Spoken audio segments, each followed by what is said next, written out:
Patty, her mother, and her mother's baby moved into a townhouse. Patty's mother was making up for lost time. All of the HOE came out of her. She had a revolving door of different men coming and going. One night, while she was entertaining one of her many men, her baby got tired of hearing the moans and the screams and the squeaking mattress, so she banged on the wall. It didn't stop, so her baby banged even harder on the wall. It stopped. A few moments later, Patty's mother appeared and snatched open the bedroom door and looked directly at Patty as she yanked the blanket and said, "Stop banging on my fucking wall." Patty didn't say a word. She hates that bitch and her baby too. A few months passed and her man is back. Yes, Patty's father has returned. Patty is now making plans to run away. She ran away to her aunt's house, where she was found by her sorry ass mother the next morning. Patty thought, why won't this bitch leave me alone? She obviously doesn't give a shit about nobody but herself and her baby. Why does she keep fucking with me? Does she want me dead? She hates that bitch and her man too. Patty ended up with her mother and her mother's baby, but not for long. She's not doing good in school. She can't even concentrate on schoolwork. During the day while in school, all she could think about was whether her father would be coming back. The thought of him coming back consumed her. She was no longer interested in school. She just wanted to get away from her mother's baby, and her so-called father for good. Patty's aunt lived a crooked lifestyle. She stayed the weekend with her aunt, and at the end of the weekend, her mother picked her up for school. Her aunt had given her a bottle to take to her grandmother's house. She told Patty to give it to her uncle. Patty completely forgot about giving this bottle to her uncle, so she hid it in her tennis shoe until her next visit to her grandparents' house.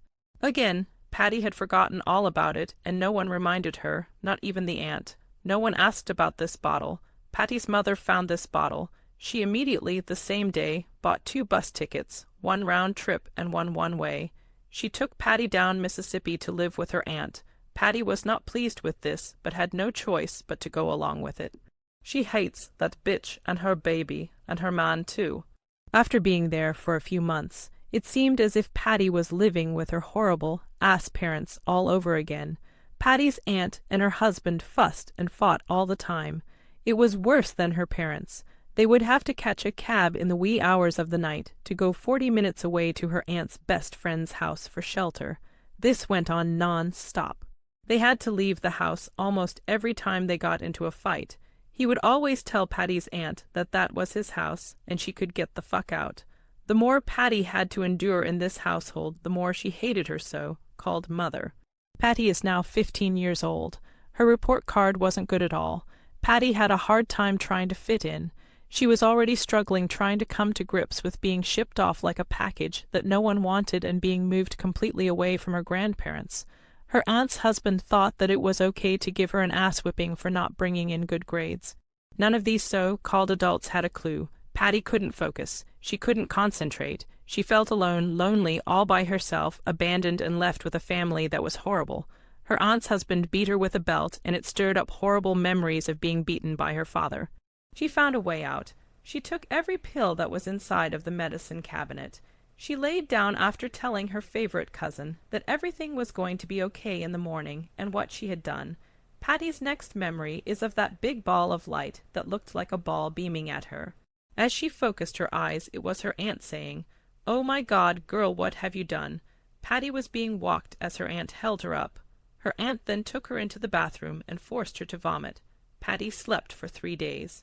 She didn't get up to use the bathroom or to eat for 3 days. She could hear her cousin come into the room from time to time to make sure she was breathing.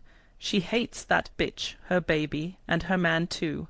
Things blew over, but Patty stayed to herself. She only came out of her room if needed. She completely stopped trying to engage with her aunt's family after her husband's unwarranted ass-whipping. The holidays are approaching. The school is collecting canned goods. Patty decided to stay late after school to help separate the canned goods. She got a ride home with another student who had also stayed late to help.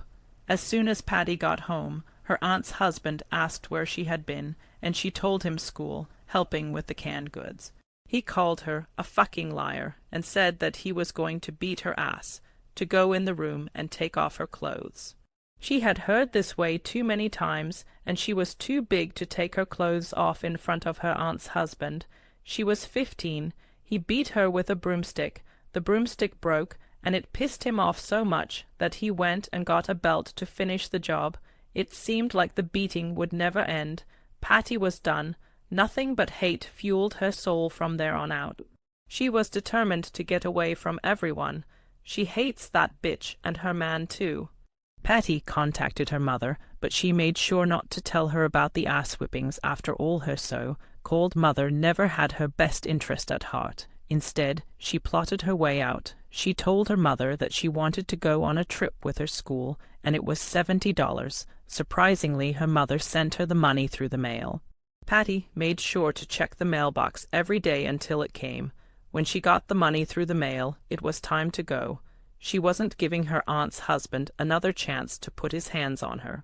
Patty said that she had a friend that lived near her grandparents that she could stay with. Her friend's mother did not mind as long as Patty didn't bring anyone to her house. Before her aunt and her aunt's husband came home from work, Patty packed up as much of her belongings as she could carry, and she went down the street to a friend's house and called a cab to pick her up and take her to the bus station. Once at the bus station, Patty became paranoid. When she saw a cop, she tried to look the other way, thinking that they already knew she was a runaway. Even while on the bus, when she saw police lights, she thought the bus was going to be pulled over and she was going to be taken off the bus and sent back to her aunt's house. When the bus pulled into the terminal, all her fears of being caught were behind her. She felt liberated and free. Patty contacted her friend to let her know she was in town and would be on her way shortly. The friend was just as excited and said okay. The first night at her friend's house was so much fun. They caught up on each other's lives and what they'd been doing. After being at the friend's house for a few days, Patty contacted her favorite aunt and told her that she was in town staying with a friend. The aunt didn't like that idea. She could hear it in her aunt's reply. She asked the aunt for money to get food. Her aunt instructed her to meet her later that same day. When Patty went to meet her favorite aunt, her aunt pulled her away from her friend and said, "Look, you need to call your mother and let her know where you are at." She had $100 balled up and stuffed it into Patty's hand, telling her to call her mother. At that point, Patty had gotten the feeling that she wouldn't be able to call her favorite aunt for more money when she ran out. The very next day, while Patty and her friend were watching TV, the phone rang. Patty answered and noticed the voice on the other side. It was her so-called mother. She quickly passed the phone to her friend. The friend said, "Can I help you? She's not here. I haven't seen her." At that point, Patty assumed her aunt must have told her where she was staying. To this day, she's not clear on how her so-called mother knew she was there. Patty called her grandparents a few days after receiving the unexpected call from her so-called mother. She spoke with her grandmother, and she told her to come home and not to worry about anything, that she was going to take care of everything. Patty was nervous, but she trusted her grandmother. It took Patty a few weeks to muster up the strength to go back to her family. She thanked her friend's mother for allowing her to stay with them, and told her that she would be going back to her family the next day. Her friend's mom told her that if she's ever in need of a place to stay, her doors would always be open. Patty was so nervous about going back to her family. She couldn't sleep, and it seemed like the morning took forever to come. The time came for Patty to head to her grandparents' house so that she could meet her so-called mother. Patty was sitting in the kitchen with her grandmother when her so-called mother walked in. Her grandmother said, "It ain't going to be no shit now the girl is home safe. Are you taking her with you, or are you going to let her stay here with me?" The look in Patty's so-called mother's face made her stomach turn as she answered, "Nah, she's going with me. She's my daughter." Patty thought this so-called mother had never mothered her. She thought to herself, why won't she just disappear or leave her alone? She just couldn't stand the sight of this so-called mother that never protected her or had her best interest at heart. She put a man first. Turns out her so-called mother was living with a friend that already had several people living with her, and now her so-called mother is there with Patty and that baby that she had. People were always in and out, coming and going, but it was okay for her to live there with people in and out and coming and going, but not at her parents' house. This so-called mother is fucking backwards, and Patty's the child. Unbelievable.